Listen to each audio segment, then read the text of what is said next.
Institut za e-poslovanje uz pomoć Hrvatske gospodarske komore te operativnu asistenciju servisa Moj e-račun od 21. lipnja do 29. srpnja proveo je nacionalnu edukacijsku kampanju o e-računima u sklopu koje je održano 25 edukacija pod nazivom Moj e-račun Akademija.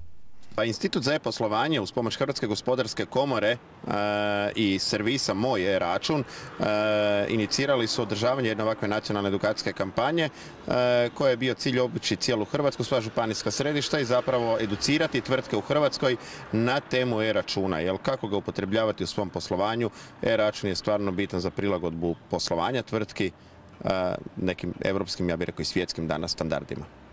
Iako većina neuspješnih domaćih tvrtki sjedište ima u Zagrebu, Moj e-račun Akademija obišla je gotovo sve hrvatske županije.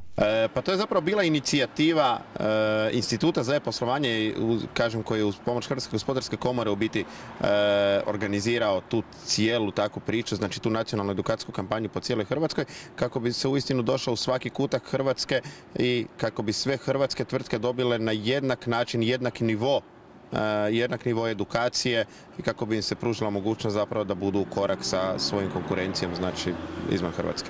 Takav potez očito je bio pun pogodak jer se broj tvrtki kao i broj polaznika edukacija broji u stotinama. Kampanja je obuhvatila više od 500 polaznika od prilike 400 hrvatskih tvrtki. Mi kroz šalu volimo reći da smo spasili od izumiranja preko 400 hrvatskih tvrtki, jer tvrtke koje se ne prilagođavaju trendovima koji su oko njih, one definitivno nažalost propadaju. Znamo svi koliko se danas brzo stvari u životu, odnosno u poslovanju mijenjaju, pa e-račun je nešto što nešto dolazi, e-račun je nešto što je došlo, e-račun je nešto što donosi benefite, tako da spasili smo puno tvrtki.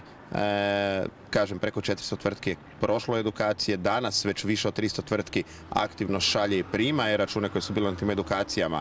Pa evo, možda je interesantno za spomenuti da je, znači, te tvrtke koje su krenule sa slanjem e-računa nakon nacionalne edukacijske kampanje, spasile su, godišnje će spasiti preko 100 stabala, a na 100 stabala on živi ako ništa drugo i 50 vjeverica. Nova znanja i vještine samo su neki od benefita koje nudi ovakav tip edukacije. Pa najveći benefit koji su tvrtke dobile sudjelovanjem je zapravo jedan cjeloviti uvid u e-račune.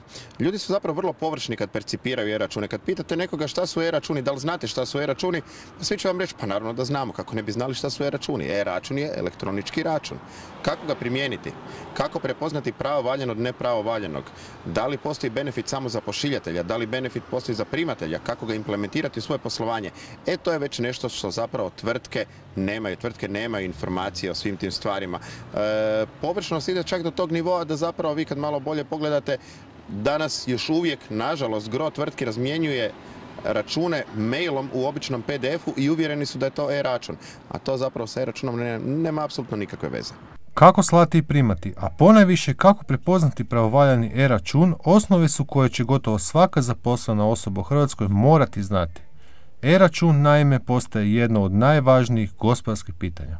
Pa pitanje e-računa je vrlo bitno gospodarsko pitanje iz nekoliko razloga. Prvotno što je Europska unija donijela direktivu za obveznike javne nabave, a na temu obaveznog e-računa, znači neće više biti moguće sudjelovati u javnoj nabavi na temu e-računa. Sukladno toj direktivi gotovo sve zemlje Europske unije su ubrzale uvođenje e-računa ne samo za obveznike javne nabave, nego za druge tvrtke u gospodarstvu, E-račun čini gospodarstvo maksimalno efikasnim. A probajte recimo zamisliti evo da ja vama pošaljem sada papirnati račun sa 100 stavaka na njemu i vi idete pretipkavati 100 stavaka, a vašoj kolegici recimo u konkurenciji u drugu firmu pošaljem recimo e-račun gdje ona ne mora pretipkavati tih 100 stavaka. Pa ona je uštedila u odnosu na vas svaki dan 20 minuta. Pa 20 minuta puta 20 radnih dana, 400 minuta, pa nekoliko sati, znači na bazi godine dana ta druga tvrtka je uštedila skoro par radnih dana. Ova kampanja zasigurno je pripomogla da se e-račun u javnosti prestane percipirati kao nešto iz budućnosti, te usvoji kao najkorisniji alat sadašnjosti. Htjeli ili ne htjeli, naime i zakonodavstvo će uskoro tražiti od nas da ga koristimo kao jedini oblik izdavanja i primanja računa.